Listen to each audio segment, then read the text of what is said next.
చూడొచ్చు. ముఖ్యంగా ఈ వాటర్ అంతా వచ్చేస్తున్నప్పుడు ఈ బాటిల్స్ కానీ, బీర్ బాటిల్స్ కానీ, చెత్త కానీ, చెదారం కానీ మొత్తం మున్సిపాలిటీ చెత్త అంతా ఇక్కడికి వచ్చి చేరుకుంది. ఇక్కడ కన్నం ఉంటది. ఈ వాటర్ అంతా వెళ్ళడానికి దీని కింద నుంచి వెళ్ళాలండి. వెళ్తుండే ఇక్కడ అంతా కూడా ఉదయం నుంచి ఇక్కడ స్థానిక కౌన్సిలర్లు వీళ్ళందరూ కూడా దయచేసి వచ్చి జేసీబీ తీసుకొచ్చి ఈ చెత్త అంతా తీస్తే ఆ కూరికంతా పక్కన పోతే ఆ మొత్తం వాటర్ దీని నుంచి ఫ్లో అయ్యి పెద్ద చెరువుకి వెళ్ళిపోద్దని అడుగుతుంటే ఇప్పుడుకొచ్చి ఎవరు జేసీబీ కూడా స్పందించట్లేదు. అంటే జేసీబీలోని ఈ రోజు శానిటేషన్ డిపార్ట్మెంట్ ఉంది, ఇవన్నీ ఉన్నాయి, వాళ్ళకి అసలు డీజిల్ కూడా లేదని చెప్పి పరిస్థితిలో ఉన్నారు. మున్సిపాలిటీ ఎందుకు పనిచేస్తుందండి? కాబట్టి నేను కోరుతున్నాను, మీరు అర్జెంట్ గా ఇమీడియట్ గా మొత్తం సిబ్బంది అంతా ఇక్కడికి వచ్చి ఇమీడియట్ క్లియర్ చేసి ఎంత చూడండి అక్కడ ఇల్లులు మునిగిపోయి, ఇక్కడ చూస్తే జూనియర్ కాలేజ్ మునిగిపోయింది, స్టూడెంట్స్ అందరూ కూడా నీటిలో ఉన్న పరిస్థితి వచ్చింది. ఈ రోజు వీళ్ళందరికీ కూడా ఇలాగే వదిలేస్తే రేపు రానున్న రోజుల్లో వాళ్ళకి ఏమవుతుందండి? వాళ్ళకి మొత్తం కూడా జ్వరాలు వచ్చి అతి దారుణమైన స్థితిలో ఉంటారు. అది జ్వరాలు వస్తే ఇక్కడ గవర్నమెంట్ హాస్పిటల్లో వసతులు బాగలేదు. ఇవన్నీ కూడా ఆలోచించవలసిన నాయకుడు. అంతేగాని రోడ్ వైడనింగ్ అర్జెంట్ గా చేయించు, కానీ అక్కడ కాలువలు తవ్వేసి ఇప్పుడు ఈ వర్షం సమయంలో సకానికి వదిలేసావు. నీ దగ్గర డబ్బులు లేవు, సత్తా లేదు, దమ్ము లేదు. కాబట్టి నేను ఒకటే కోరుతున్నాను, ఈ రోజు నీకు చేత కాకపోతే మేము అపోజిషన్ గా ఉన్నందుకు మాకైనా అప్పచెప్పు, మీ అన్ని చేసి పెడతాం. అంతేగాని నువ్వు ఇంట్లో పడుకోవడం కరెక్ట్ కాదు. ఈ టైంలోని వచ్చి ఈ వాటర్ ఒకసారి చూడు, ఇక్కడ ఉన్న కలవట్టు ఎలా బాగు చేయాలో ఆలోచించండి. ఆ గొయ్యి కప్పేస్తే ఏదో అయిపోద్ది అని అనుకోవద్దు. ఇలా ఎన్ని రోజులు కప్పెడతావు?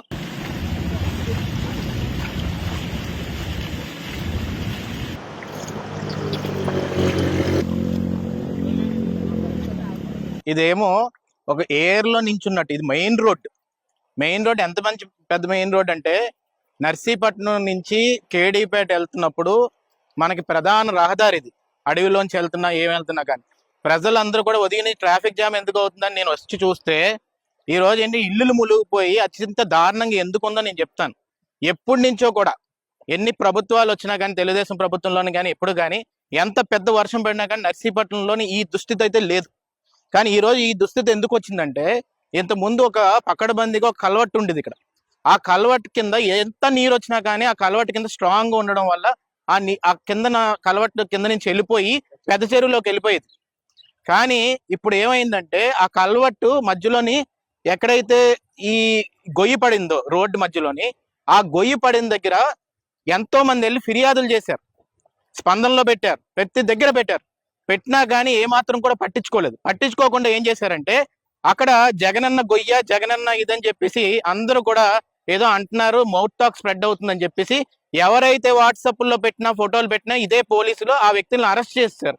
ఈ రోజు ఎందుకు వాళ్ళందరూ పెట్టారంటే ఈ ఎమ్మెల్యే నిద్రపోతున్నాడు గణేష్ అనే వ్యక్తి, వాడేమో వెళ్ళి ఎక్కడో ఇడ్లీలు సాంబార్లు తింటూ కూర్చున్నాడు. వచ్చి రోడ్డు మీదకి వచ్చి కనీసం ఈ కన్నాను చూడు బాబు, ఈ జగనన్న కన్నాను చూడు, చూస్తే కనీసం నీకు ఒక ఇదొచ్చి అవగాహన వచ్చి దాన్ని సరి చేస్తాడని చెప్పి మనం కోరుకుంటే తను ఏం చేశాడంటే డబ్బులు లేక ఏం చేయాలో అర్థం కాక, ఇరిగేషన్ అధికారులకు చెప్పలేక, ఆర్ఎండ్బి వాళ్ళకి చెప్పలేక, రివ్యూ పెట్టలేక చాతగాని దద్దం లాగా వచ్చి ఏదో దాని మీద ఇలా మూసేసినట్టు ఒక చిన్న సిమెంట్ వేసి మూసేశారు. ఈ రోజు పెద్ద వర్షం వచ్చేసరికి ఏమైందండి, ఈ రోజు పరిస్థితి ఏంటంటే ఎంత దారుణం అయిపోయిందంటే మొత్తం నీరంతా కూడా ఇల్లులన్నీ మునిగిపోయి, ఇక్కడ ఉన్న చిన్న చిన్న పొలాలు ఉంటే ఆ రైతులు కూడా ఎంత ఇబ్బంది అయ్యి ట్రాఫిక్ మొత్తం జామ్ అయిపోయి ఇంత దారుణంగా తయారైంది. నేను ఇప్పటికన్నా నేను ఏం చెప్తున్నానంటే, నువ్వు నర్సీపట్నాన్ని చిందావందరం చేసేసావు, నాశనం చేసేసావు. ఇప్పుడు రోడ్డు వైడనింగ్ అని చెప్పి ప్లాన్డ్ గా లేవు. ఇంత పెద్ద వర్షం వచ్చింది, ఇప్పుడు అక్కడ రోడ్లు కూడా మొత్తం కూడా చెత్త అంతా బయటకు వచ్చింది. ఇక్కడ పాములు, జెర్లు, తేళ్లు అన్ని కూడా వెళ్ళి ఇంట్లోకి వెళ్ళి కూర్చుంటున్నాయి. కాబట్టి నువ్వు ఇప్పటికైనా కళ్ళు తెరుచుకో. పోలీసులు పెట్టి అరెస్టులు చేయించడం కాదు దీని గురించి మాట్లాడిన వాళ్ళని. ఈ రోజు వచ్చి అక్కడ నీట్ గా పకడ్బందీగా కలవట్టు కట్టించి దాన్ని ఇమ్మీడియట్ గా కూడా పనులు మొదలు పెట్టకపోతే రేపు నర్సీపట్నం ఎప్పుడు ములుగుపోతుంది. ముందు ఈ కలవట్టు బాగు చేయాలి, ఎమ్మెల్యే బాగు చేసి ముందు అసలు రివ్యూకి మీటింగ్ ఇక్కడ రావాలి, మొత్తం డిపార్ట్మెంట్లను పిలిపించాలి. అదే అయ్యన్న పాత్ర గారిది పార్టీకి రోడ్డు మీదకి వచ్చి డిపార్ట్మెంట్లన్నీ పిలిపించి ఏం చేస్తున్నారని చెప్పి వాళ్ళని అడిగి రివ్యూ చేసేవారు. కానీ ఈ మాత్రం కూడా పట్టించుకోకుండా ఈ రోజు వెళ్ళి కూర్చొని ఎక్కడో నిద్రపోతున్నాడు. కాబట్టి నేను దయచేసి వీడియో ద్వారా నేను కోరుతుంది ఏంటంటే ఇమీడియట్ గా ఈ కలవట్ని నువ్వు ఏం చేస్తావో నాకు తెలియదు.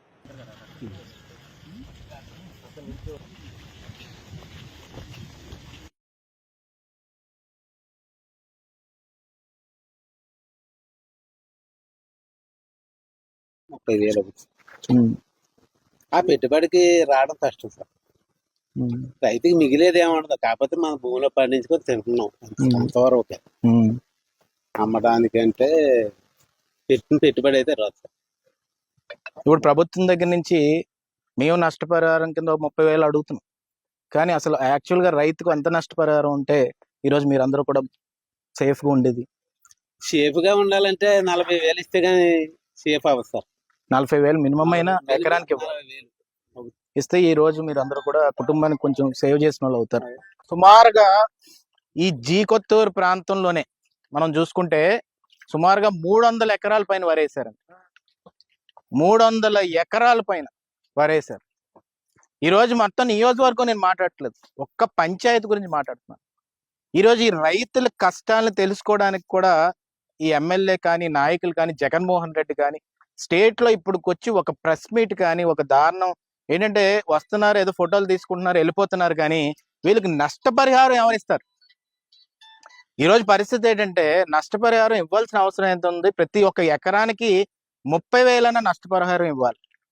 ఎందుకంటే ఎరువులు పెట్టుకొని ఇవన్నీ పెట్టుకొని ఎంతో కష్టపడి ఈరోజు పరిస్థితి ఏంటంటే ఎంతో మంది ఇక్కడ నాకు రైతులు చెప్తుంది ఏంటంటే ఇంకా ఊరేసుకుంటే మంచిదండి, వరేసుకునే బదులు ఊరేసుకుంటేనే ఇంకా బాగుంటుందేమో, మాకు అంత దారుణమైన పరిస్థితి.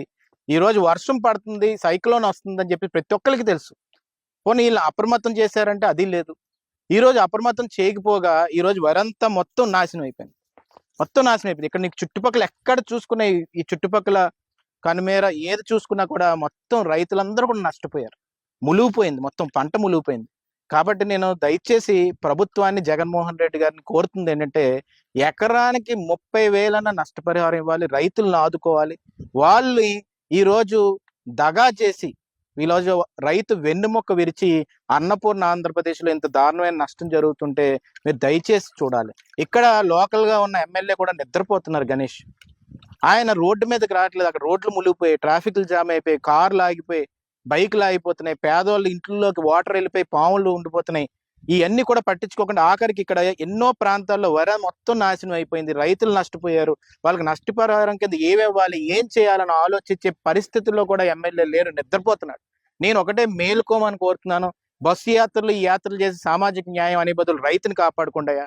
రైతు ఈ దేశానికి వెన్నుముక్క, అన్నపూర్ణ ఆంధ్రప్రదేశ్కి వెన్నుముక్క. ఈ రోజు వరి దగ్గర నుంచి ఎంతో రైస్ కూడా ఇక్కడి నుంచి మనకి ఆంధ్రప్రదేశ్ నుంచి బయటకు వెళ్తుంది, కానీ ఈరోజు కోటా బియ్యం కూడా అమ్ముకునే పరిస్థితులు ఆంధ్రప్రదేశ్లోని ఈ వైఎస్ఆర్సీపీ ప్రభుత్వం ఉంది. కాబట్టి ఇక్కడ జీ కొత్తూరులో ఈ రైతులందరినీ కలవడం జరిగింది. ఇప్పుడు ఇక్కడ ఉన్న పంట నష్టాన్ని కూడా మొత్తం చూడడం జరిగింది.